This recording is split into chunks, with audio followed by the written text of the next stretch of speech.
Salut à tous, amis fidèles du magazine de la Diaspora. Bienvenue dans ce nouveau numéro que nous vous présentons exceptionnellement ici à Brazzaville. Nous sommes bien entendu au Congo pour quelques activités.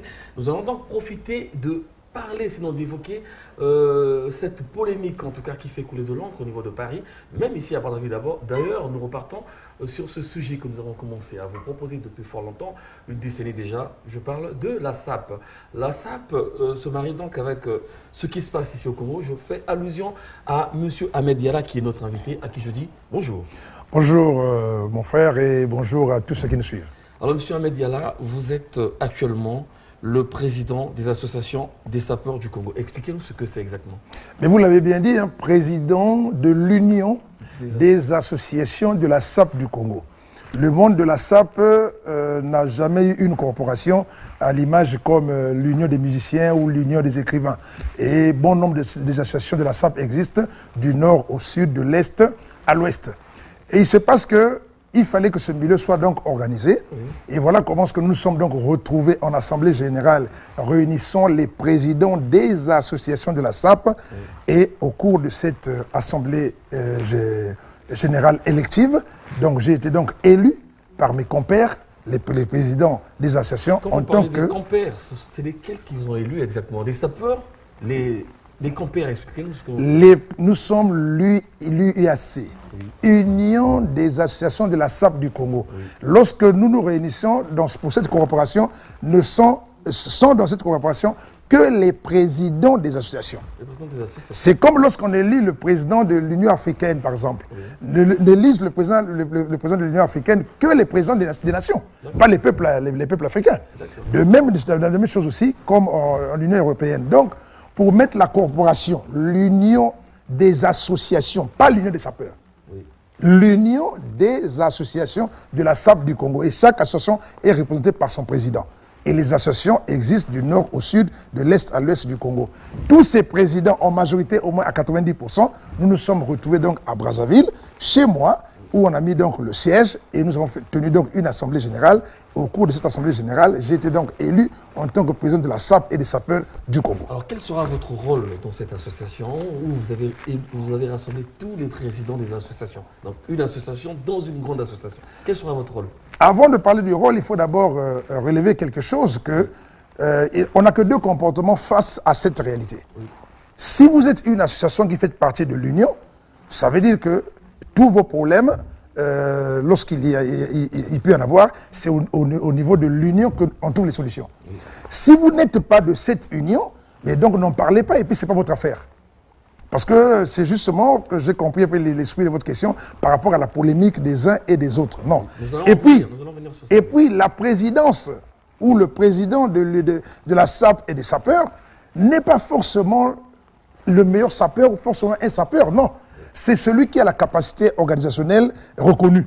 Quelque chose qui m'a été donc reconnu pour constater que M. Yala est un bon organisateur, parce que ça fait déjà près de 3 ans que j'essaie de fédérer autour de moi tous les sapeurs de toutes les associations dans les manifestations nationales et internationales. Alors, voilà. Maintenant, pour revenir à votre question, pour dire non, quel est notre rôle? Mais en fait, c'est quoi? Cette corporation, c'est un directoire qui nous permet, nous, de présenter vis-à-vis des pouvoirs les préoccupations du monde de la SAP. La SAP, c'est les habits sur le corps. Or, le Congo n'est fabricant d'aucun habit, d'aucune chaussure, de rien du tout. Donc, on ne peut pas continuer à parler de la SAP si nous n'intégrons pas le mode de la création. Mais pour arriver au mode de la création, il faudrait que l'État accompagne nos créateurs. Pour qu'il accompagne nos créateurs, il faudrait que nous, qui faisons la SAP, nous allons vers eux pour commencer à présenter nos doléances et demander aussi à prendre la SAP et les sapeurs en considération. Donc voilà un peu, il y a beaucoup d'objectifs, mais donc quelques objectifs que je vais citer. D'accord, alors monsieur Yala, que se passe-t-il? Vous êtes sans ignorer, vous venez de dire que vous êtes président des associations. Que se passe-t-il avec ces associations? Alors ces sapeurs, pourtant, que vous deviez normalement diriger, qu'est-ce qui se passe? Faut qu'ils s'acharnent contre vous? Non, il ne se passe absolument rien. Vous êtes sûr? Parce que Sûr. nous avons reçu des émeutes. Moi, à mon hôtel, par exemple, monsieur Oui, Yala, oui. un bon matin, je suis arrivé il y a 3-4 jours, Oui. j'ai reçu une délégation des sapeurs qui Oui. venaient me voir. Oui. Pour me dire, Vous voyez, par rapport à ce que vous avez reçu, la caméra. vous avez reçu une délégation des sapeurs. Oui. Mais pas des présidents des associations, c'est ça la nuance. Mais justement, les présidents Voilà. des associations commandent ces sapeurs qui ne veulent pas finalement de vous, peut-être. Non, non. Qu'est-ce qui se passe? Dites-nous, monsieur Yala. Alors, pour aller dans le sujet, Oui.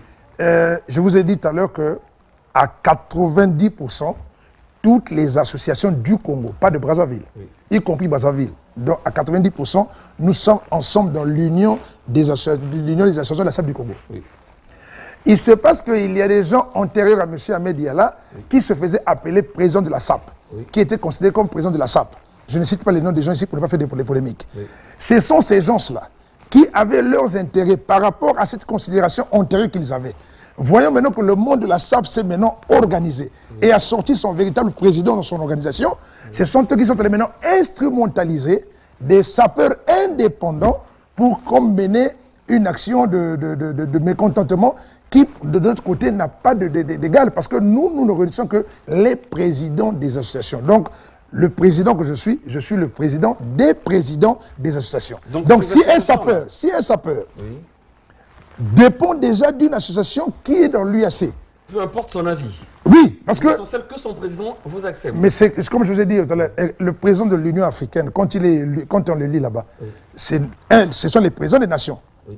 Et toi, citoyen de ton pays, tu n'as rien à dire là-bas. Vrai ou faux? Donc c'est sapeurs qui viennent nous voir. Non, restons sur la logique. Oui. Et le rôle journalistique, le rôle génétiste, de dire il faut amener aux gens vers la vérité. Exactement. Pour élire le président des présidents, comme le président de l'Union africaine, ce ne sont que les présidents des pays qui se réunissent pour les livrer au faux. Oui. Bien. Maintenant, si toi, citoyen d'un pays, tu n'es pas d'accord avec le président élu, tu n'as aucun pouvoir. Parce que la condition, c'est un président qui va pour élire. Donc ça, c'est la première chose. Donc, j'ai été élu par les présidents des associations, je ne saurais me répéter. Moi, je suis le président des présidents. Mais non, ce sont ces présidents qui sont leurs présidents. Maintenant, si un sapeur, qu'il soit d'accord ou pas, dans le cas où il n'est pas, s'il n'est pas d'accord avec son président, il le règle avec son président. Et ce serait même une indiscipline. D'accord. Nous allons conclure et comprendre, d'après M. Ahmed Yala, qu'il a été élu par les présidents des associations. Voilà. Point n'est besoin. En fait, c'est plus la peine, vous les sapeurs, de venir toquer dans des émissions, rencontrer des journalistes. Et à ce sujet, je voulais quand même dire, puisque c'est l'émission de la diaspora. Oui, c'est pour la diaspora. C'est pour la diaspora. Mais les amis de la diaspora, je ne sais pas pourquoi ils vont s'agiter. Et chaque chose a besoin d'une organisation.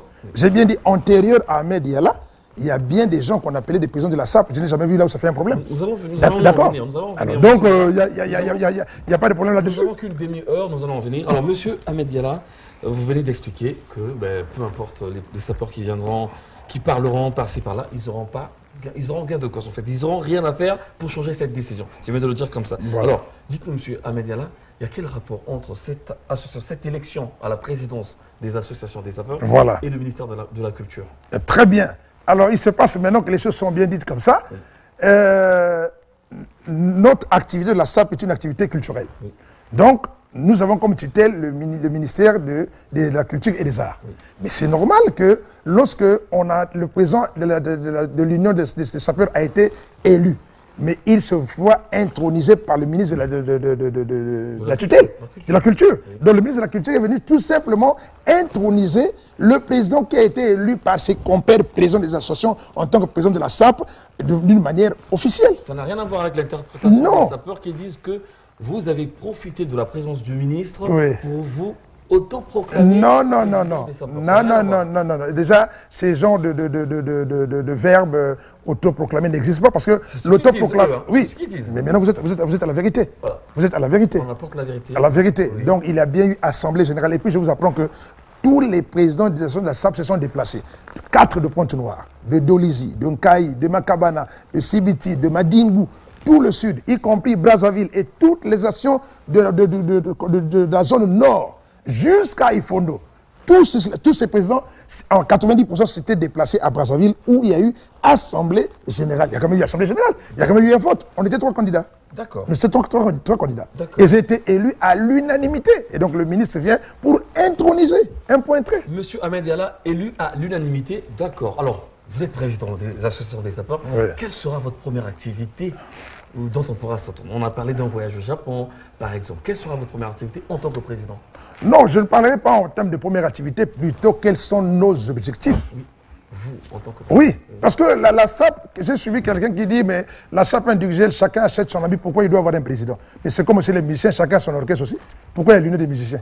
Mais c'est pour dire que nous devons être ensemble pour organiser ce monde-là. Oui. Voilà. Donc, ici, pour me répéter, je sais me répéter, je vais sur tout simplement un exemple. Oui. Lorsque l'homme blanc est venu en Afrique, lorsqu'il nous a découvert, il nous a mis sous l'esclavage. Chemin faisant de l'esclavage, nous sommes passés à la colonisation. De la colonisation, nous sommes passés à l'indépendance et aujourd'hui, on parle d'égalité des droits. N'est-ce pas une évolution? Oui. Bon. Hier, nous faisions la SAP sur les vêtements exclusivement européens. Vrai ou faux? Oui. Mais pourquoi ne doit-on pas faire aussi la SAP de la création des Africains?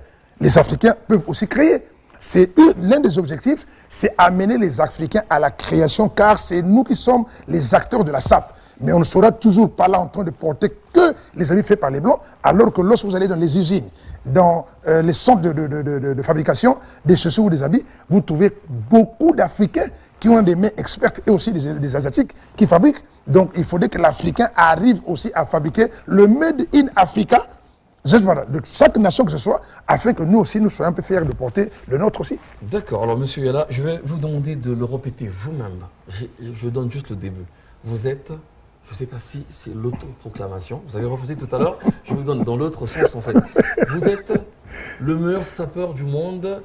Allez-y, continuez. Le plus grand, oui. Comme même le meilleur, le plus grand sapeur du monde. Du monde. Sapeur, pas citoyen. Sapeur du sapeur, monde. On parle du monde, oui. Faites attention aux mots. Mais c'est juste, je le dis, je l'assume, je suis devant vous. Oui.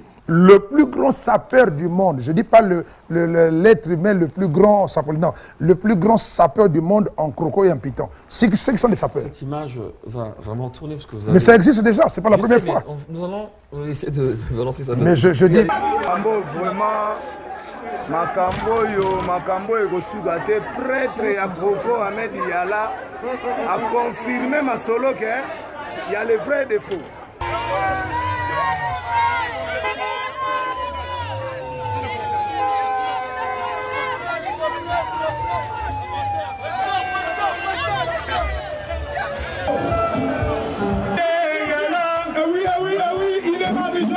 Le plus grand sapeur de l'univers, il est tout en putain,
c'est lui. Lui, c'est plus de 50 blousons en croco. Et, ah ouais, en alligator, s'il vous plaît. Lui, est-ce qu'on peut applaudir pour Amady Allah? On peut l'homme puissant.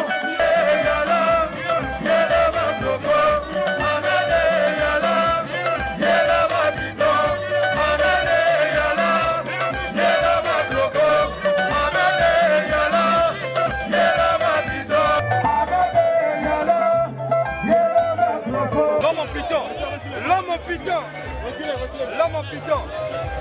Le voilà. L'homme en piton. Ah, l'homme en piton.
Docteur, les gars, c'est bien.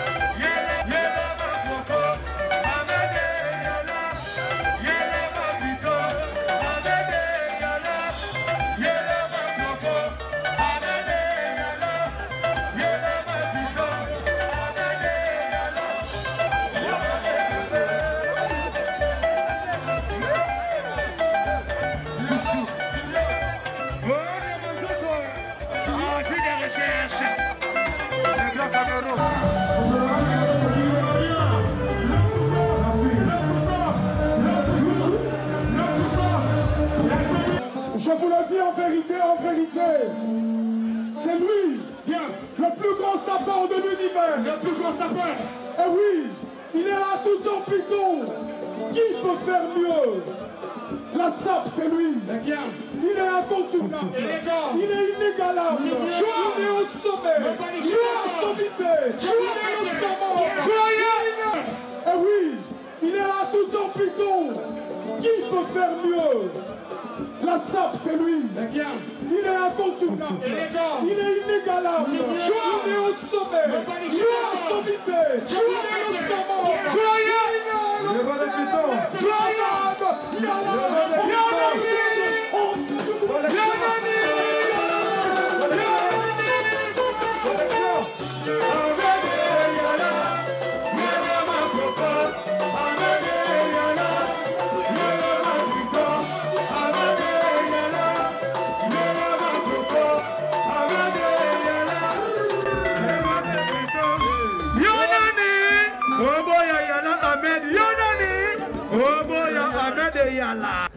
Ici, on ne parle pas citoyen nanti. Nous parlons, c'est comme si mon frère Manda dit, je suis le meilleur chanteur du monde en première voix. Ne peut le contester que celui qui peut aller plus haut que lui.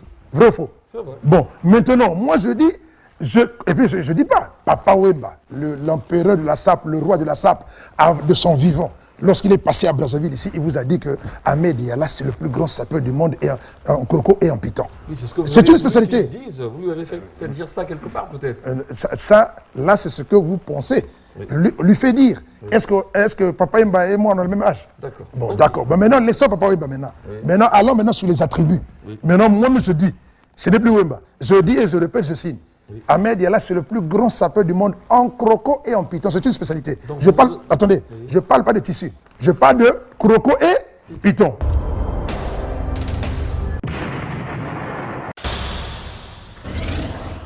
Vous avez voulu du feu, lettre A. Lettre A.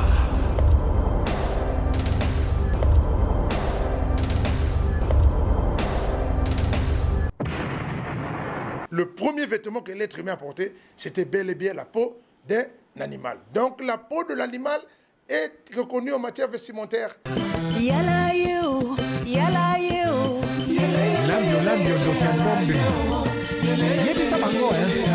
Vous avez certes une veste, vous n'avez pas peut-être la veste en python. Gilet en crocodile, du jamais vu. Du jamais vu. Vous avez certes un gilet, vous n'avez pas le gilet en python. Ça y est là. Pantalon en crocodile.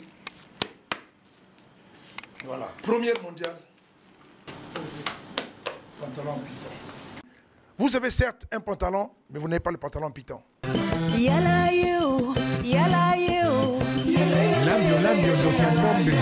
Vous avez certes une golf, mais vous ne l'avez pas en python.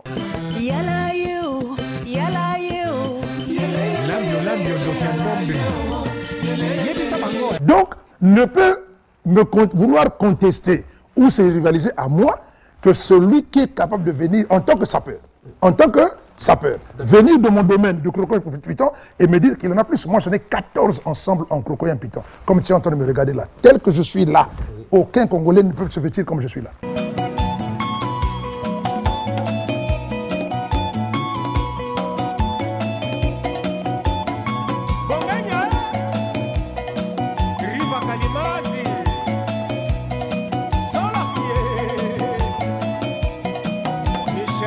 Il n'y en a pas. C'est vrai que nous avons vu les vidéos. Justement, voilà, donc déjà, sur un exemple seulement tel que je suis, depuis que la SAP a commencé, aucun Congolais n'a paru comme Ahmed Ella. Donc c'est déjà un exercice. Avant de pouvoir parler, viens d'abord comme Ahmed Ella.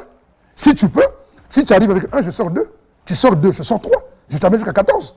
Maintenant, si tu me sors 15, je te respecte. Je dis merci. D'accord. Alors, en parlant de croco et des vêtements que vous avez, M. Ahmed Diala, j'ai reçu un autre sapeur à mon hôtel. Oui. Qui est venu me voir, il me dit, Oui. Keter, ramène la caméra. Oui. Moi, je t'emmène, parce que nous sommes fâchés. Moi, je t'emmène là où on fabrique les vêtements de Ahmed Diala. Je ne sais pas, il a parlé de Mukondo. C'est juste mon Diala. Ouais, je vous emmène là-bas, monsieur Keter. Oui. Vous allez voir comment on fabrique ses habits. Oui. Hein, expliquez-nous un peu ce qui se passe. Bon, voilà. Très bien, je suis très content comme ça. De cette manière, vous prenez une question, vous voulez avoir la vérité. Merci. Il se passe que c'est moi qui parle de M. Justin Mabiala. Oui. Et Justin Mabiala, c'est un bottier. Oui. C'est un bottier. Et c'est le premier bottier congolais en peau exotique. Et c'est moi qui le sors, c'est moi qui l'amène aussi à Paris. Il a appris à Paris. Lorsque M. Mabiala arrive chez Weston, quand on va chez Guetta, on va chez les Berlutis et les autres, M. Justin Mabiala est respecté. D'accord? Le problème du noir, le noir a un complexe culturel, croyant que la vraie chose est celle que le blanc a faite. Faux. Tu peux, je te donne-moi le nom d'une griffe par exemple. Bon, Cavalli par exemple. Cavalli par exemple. Monsieur Cavalli ne te fabriquera pas un habit. Monsieur Cavalli, c'est une multinationale, il a créé une entreprise, il a recruté les cordonniers et les tailleurs de différentes nationalités qui viennent coudre pour lui. Et après, ils apposent la griffe de Monsieur Cavalli. Donc, quand tu portes l'habit, c'est que tu portes un nom, mais celui qui l'a fait, ce n'est pas le nom que tu as sur toi. Donc, maintenant, ces mains expertes-là, congolaises, tout ça, tu ne peux pas les utiliser. Donc, M. Babela fait partie un peu de ce genre parce que M. Babela est bottier. Aujourd'hui, en France, par rapport à nos frères de la diaspora, oui ou non, ils reconnaissent la valeur des bottiers. Il n'y a pas de bottiers en France? Et si tu vas prendre une chaussure de bottier, mais moi, je vois mes frères, je ne vais pas encore citer les noms, j'ai vu un frère qui parle souvent de Bercy. Au Bercy, c'est quoi? C'est pas un bottier. Mais pourquoi voulez-vous que lorsque le bottier est blanc, il est bon, quand il est noir, il n'est pas bon? Pourquoi? C'est un complexe culturel. C'est les mêmes, ils font le même travail. Donc, M. Mabiala, c'est un bottier. M. Mabiala n'est que bottier. Il ne fait pas les habits, M. Mabiala. Je suis désolé. Donc, vos habits ne sont pas fabriqués. J'arrive, ce que je donne l'information. M. Mabiala est un bottier. La botte qui est légère là. Si le caméraman, s'il te plaît, caméraman. Voilà, je peux soulever pour qu'il me regarde. Regardez cette botte-là. Non, regarde seulement la botte-là, comme je montre là-bas. Oui. Tu vois le travail fini qui est là. Cette botte-là, c'est juste Mabiala. JM. Voilà. Donc, qui rivalise même de taille, même de supériorité avec ce qu'on trouve au niveau de la France. Mais tous les accessoires sont payés en France, sauf la peau. Et c'est M. Mabiala qui a le droit comme tout bottier. Et je suis fier quand je porte, je dis, je porte juste Mabiala. Donc, voilà, très fier. Mais n'empêche, j'ai toutes les catégories de France, je suis de France. Hein. Donc, de Weston, de tout le monde, de Berluti, tout ça j'en ai. Mais quand je porte juste Mabiala, je suis fier. Non, et je le montre. Maintenant, je reviens. Merci, je reviens sur l'habit. Il n'y a pas de problème pour ça. Oui. Sur l'habit. Monsieur Mabiala n'est pas fabricant d'habits. D'accord? Oui. Sur ces habits-là que je porte en peau de crocodile et de python, l'histoire commence chez Gianni Versace. Je rentre dans le magasin de Gianni Versace, je croise le gestionnaire. Et nous parlions du blouson en croco. C'est lui qui me dit, non monsieur, je vous déconseille de ne pas acheter ici parce que ça vous coûterait extrêmement cher. Les pythons et les crocodiles ne vivent pas en Europe. Ils résident en Afrique, en Asie et en Amérique. Donc allez-y en Afrique, cherchez là où on fait les élevages des crocodiles et des pythons, procurez-vous les peaux d'une manière officielle, venez me voir, je vous montrerai comment on fait les blousons en croco et en python.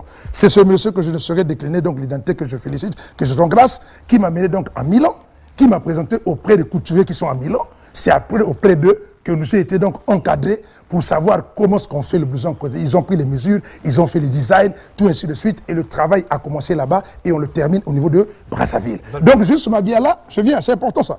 Juste Mabiala n'a rien à voir avec le vêtement. Maintenant, au finish, qu'est-ce qui compte en matière d'habit? Est-ce que c'est l'habit ou c'est celui qui a fait? Tel que tu es vêtu là, tu es très bien vêtu. Mais quand on te regarde, mais on n'a pas besoin de savoir qui a fait cet habit. On voit que M. Éric Ketteur est très bien habillé, comme M. Yala est là. Mais non, il ne s'agit pas de forcément rester sur des trucs stéréotypes. Maintenant, je prends un exemple. En France, tu as Zili qui fait les blousons en peau exotique. Vrai ou faux? C'est vrai. C'est français. Zili, ouais. Mais l'italien, Gianni Versace le fait. Gianfranco Ferré le fait. L'anglais Claude le fait.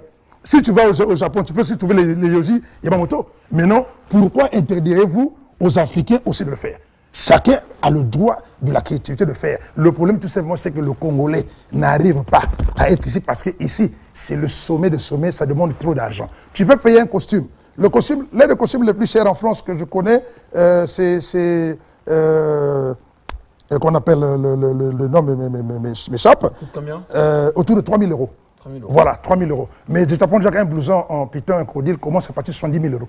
D'accord. Voilà, merci. Alors, monsieur Ahmed Diala, vous êtes le plus grand sapeur du monde en croco et en python. Est-ce que tu connais un autre sapeur en dehors d'Ahmed Diala, sapeur qui a déjà présenté ses valeurs crocomènes, pythomènes plus qu'Ahmed Diala? Je n'ai pas fait des recherches dans le monde entier. Je parle de sapeur. Ici, écoutez, monsieur le journaliste, nous ne parlons pas des citoyens du monde, non.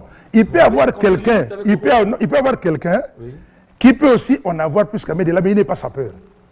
Ici, nous parlons des sapeurs. C'est-à-dire que celui qui se proclame sapeur. Mais non, donc dans cette catégorie-là, Ahmed Diala est le plus gros sapeur du monde en croco et python. Monsieur Yala, on nous fait signe là-bas qu'il nous reste à peu près 3 minutes. Malheureusement, nous allons aller très rapidement. Il n'y a pas de problème. Question-réponse. Oui. Je voulais juste savoir, vous êtes le meilleur sapeur de croco jusqu'à avoir des nœuds papillons en croco. On vous reproche d'être un Gaïa en France. Gaïa parce que jusqu'à dans les nœuds papillons en croco. Mais regardez, il y a pire Gaïa que l'ignorant. Oui. Celui qui dit c'est l'ignorant. Maintenant, quand on fait, il n'y a pas de nœud en soie. Si, il n'y a pas de nœud en velours. Ça existe. Il n'y a pas de nœud en tissu. Et mais pourquoi tu as intégré le nœud en croco python? Réponse obtenue, merci. Voyez-vous, donc celui qui dit que c'est un véritable Gaïa. Voilà. Monsieur Yala, ça fait très longtemps, vous êtes peut-être dans le domaine de la sape. Moi, j'ai vu des photos de vous, mais vous n'avez pas peur, ou encore, vous pensez vraiment être le Pourquoi peur? Peur de qui? Laissez-moi finir ma question. Être le président de toutes ces associations des sapeurs, les suricachères, les moulins, les là, vous prenez le devant, vous êtes sûr que vous êtes... Mais je ne sais pas pourquoi ça... On dit que ça embête ça embête qui? Ces sapeurs qui viennent... Mais non, on vous a dit que être président, on revient encore derrière là, être président de la SAP ne veut pas forcément dire que tu dois être le meilleur, c'est celui qui a la grande capacité d'organisation. D'accord? Bon, mais non, je ne sais pas comment je vais le répondre. Qui serait plus ayant droit d'être président qu'Ahmed Diala? D'accord. On nous fait signe qu'il nous reste presque plus du temps. Merci, monsieur Yala. On aura l'occasion de refaire ce débat, bien entendu, autrement ou à un autre endroit. Je suis là, disposé et disponible. Avec moi, toutes les questions sont permises. Il n'y a pas de questions taboues. Moi, je suis l'homme qui parle avec argument et avec preuve à l'appui. Donc, pour ça, il n'y a pas de problème. Merci beaucoup. On se retrouve donc la semaine prochaine avec un nouveau numéro. À très bientôt. Au revoir. Merci.